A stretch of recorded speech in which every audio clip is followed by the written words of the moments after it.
Welcome to Revlog. We've had Hanging of the Green. Look at this. We've got the green, and we have kind of glitter everywhere. That's what happens when you do Christmas decorations. There's sort of this explosion of light and glitter explosion. Yes. Yeah, and the tinsel and those kinds of things. Tinsel. Do you use tinsel? No. Have you ever used tinsel?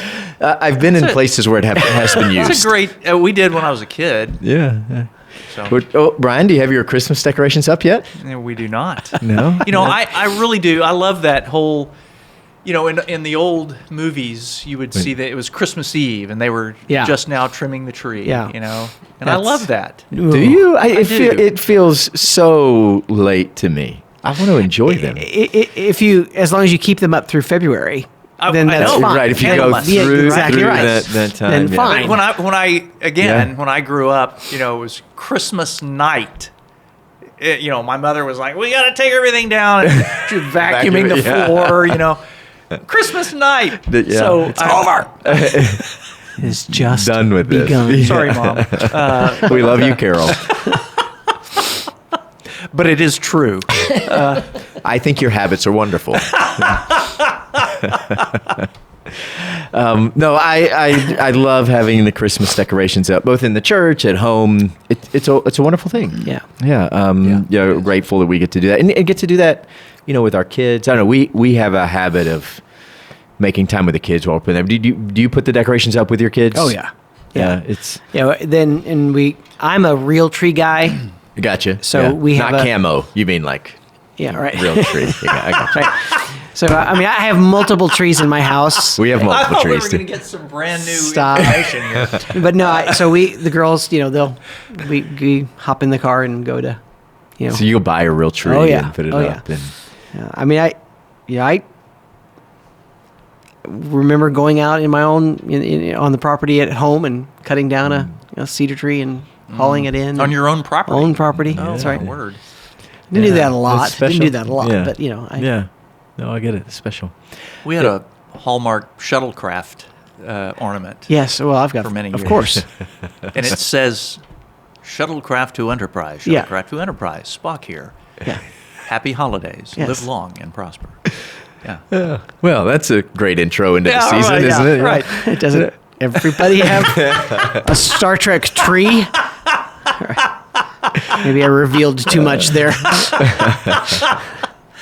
Not real tree, but Spock tree. Spock tree. So on that note, let's get to the text here. Luke 1:26. The angel Gabriel comes and visits Mary. Yes.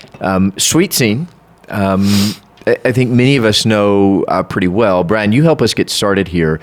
What did you hear as you read the text this time, working through it? One of the sweetest words of collaboration with the Lord ever. Let it be. Oh, man. That's good. May it be done to me. Yes. Absolutely. Mary is perfectly willing here, isn't she? Yeah. And this may be a different, well, this is, it's a different tone. It's sort of not the anti-Zechariah, but it's a different tone. It feels here. different. Yeah. May it be. Let this be. I don't know how this is going to be. This is shocking. It sounds scandalous. But in the end, let this be. Yeah. She seems perfectly happy to trust the angel, to go as the Lord leads her.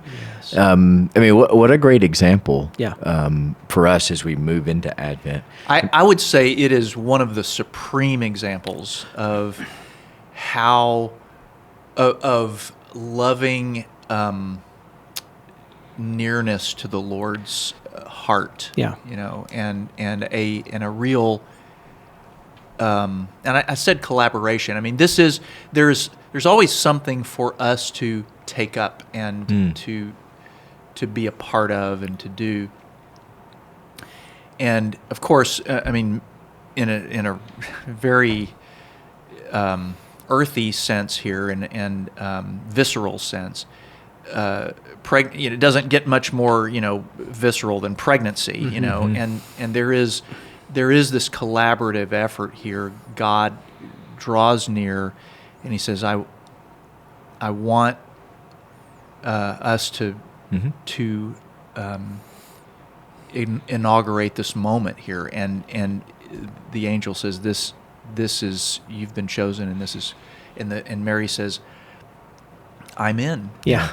Well, and that's what you hope for, right? That through this life, we'll be a willing participant with the Lord. Yes, I absolutely. think far too often, or more than we'd like to admit, we're more like a Jonah, an unwilling, bitter participant. Yeah, there's plenty of examples of, that's a perfect opposite example there. But she's just, okay, let's go. Yeah. Okay, let's go. I love that. Yeah. Aaron, what for you? As you read this again, Yeah. I mean, what stuck out to you this time? So this child, 30 years later, will say, "Let little children come to me."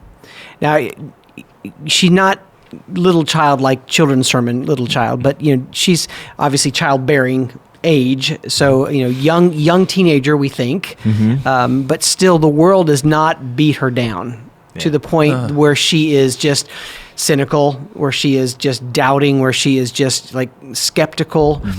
She's at a posture that is ready to receive. That's why kids are so beautiful, because they're just a tapestry or a palette ready to be painted, and they're just and they want that input. And I defended Zechariah last week, but his skepticism was based on he's an old man who and he's been through a lot of life. We've tried to have a kid. His wife is barren. It didn't work. So pardon of my skepticism. I have questions, and whereas Mary is, may it be done to me as the Lord sees fit, and part of that is that innocence of kind of a childlike faith. That she's just going to accept that this is an odd occurrence, that I have an angel coming to me, and he says, don't be afraid, like he says to everybody else, because obviously this is an unnatural kind of visitation, but she receives it in a way that is, I have nothing in me that would doubt what is being presented to me. So I want to be a part of that. Yeah. And it really is a beautiful way to say, when the Lord gives you an assignment, how, and you posit Jonah, and yet he still used Jonah. You're right. Right. Yeah. I just profoundly, right, and revealed some another dimension of God's love that Jonah had never considered. These people who were not even a covenant people. That's right. Could be under the love of God. I say this to my kids all the time. I mean, the house is going to get picked up. It's going to get cleaned up for mom. It really is going to happen.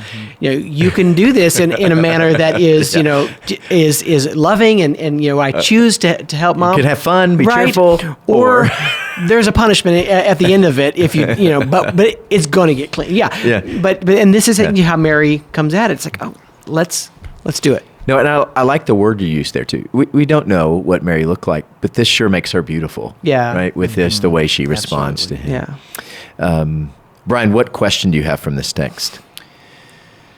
Well, let me say, first of all, that I don't know of another stronger affirmation of God's regard of humanness and humanity than this. I mean, the incarnation is the fullest statement that you can ever have on what does God think of being human. He made us. And so from that, I would say, how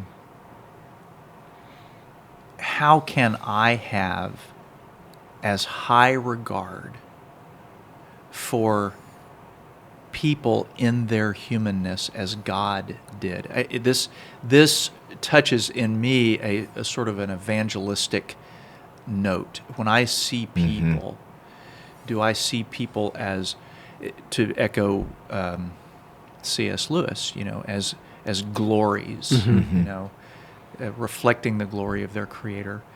I want that. How can I let the Lord help me see people in the same regard as He has for us? Amen. Aaron, what about for you? What question do you have from the text? Why am I more like Jonah than Mary in my response to the Lord? I mean, when presented with an opportunity to serve, I much more often am like, right, here we go. Yeah. I don't want to, rather than going, thank you for letting me be a part of this. Why can't I be more like Mary in my response to the Lord? Yeah. Or Likewise. Yeah, right. Amen. And we'd love to hear your thoughts on Mary's response if you'd comment below.